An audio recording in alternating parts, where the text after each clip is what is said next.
All right, everyone.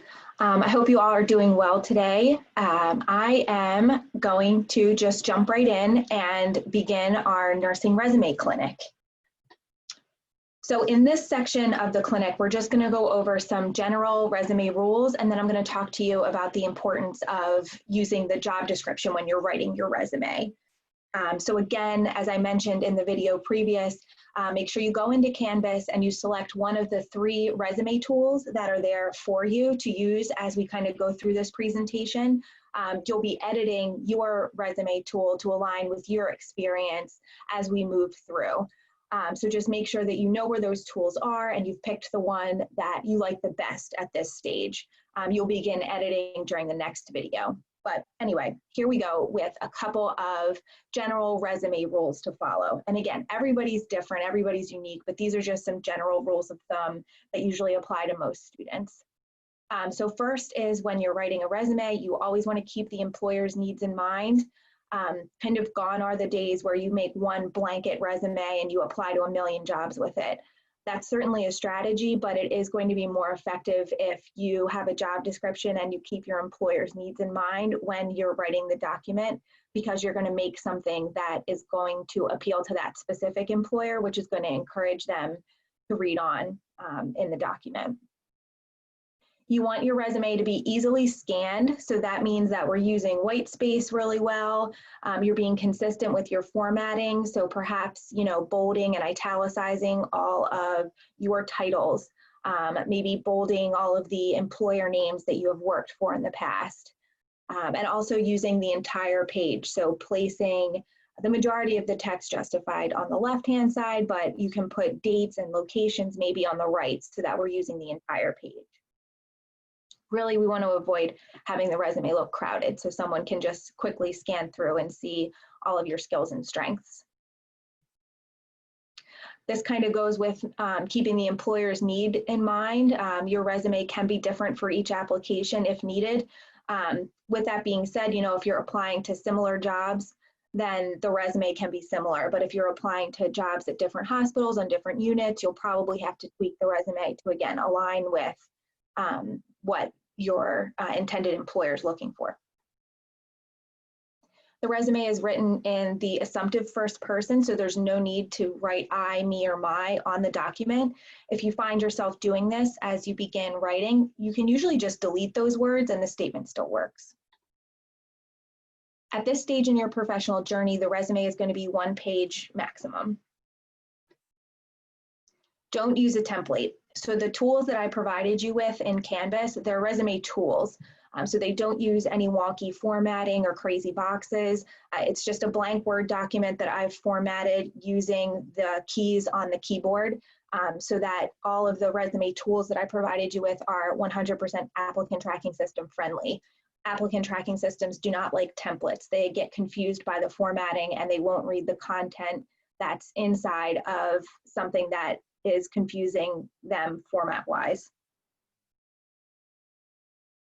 When you begin writing your experiences, so your clinical experience, your professional experience, volunteer experience, these are just examples. For each experience that you add to the resume, you want to use 2 to 6 bullet points to explain your value for each specific experience.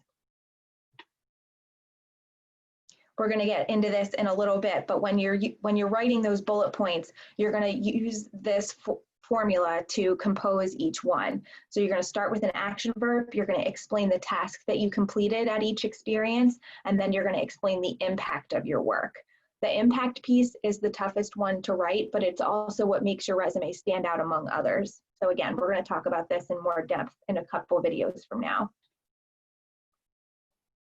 The resume is in reverse chronological order per section. So that means within each section, so if you have, clinical experience, professional experience, and volunteer experience, within each of those sections, you want to have your most recent experience at the top and then go backwards in history from there. Okay. Job descriptions I've kind of noted already are really important when you're writing a resume. You want to make sure that you're writing something that a specific employer will find value in. I realize at this stage, you're a junior, nursing student, you might not have a very specific job description in mind, and that's okay. So for the purposes of this resume, it might be helpful to you to find a job description for a position that you would like to have. So some examples could be a position as a nurse extern, a CNA, or a patient care tech. And you can just go on literally Google and just type in patient care tech or patient care technician. And read through, 3 or 4 job descriptions for patient care techs. They could be all over the country, it doesn't matter. You're just trying to identify skills that are present across multiple job descriptions, and then you're going to use those skills to focus your resume content when you begin writing.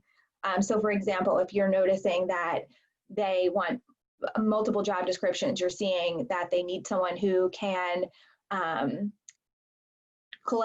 help patients with activities of daily living, someone who can work with a team, and someone who can take notes really well.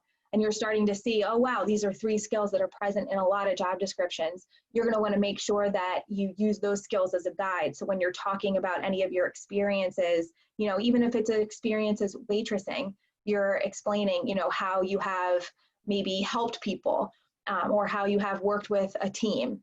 Because that employer most likely will find value in those skills.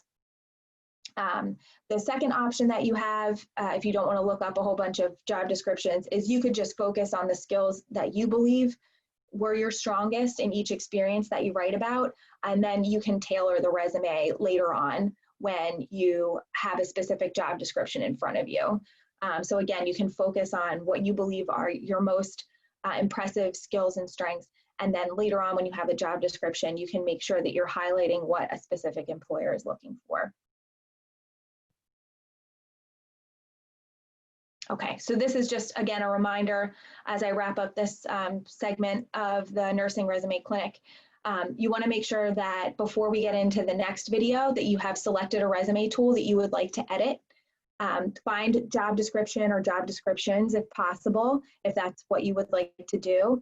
And jot down a couple of questions. So if, as I was going through this presentation, you were like, oh, I wonder what she meant by that.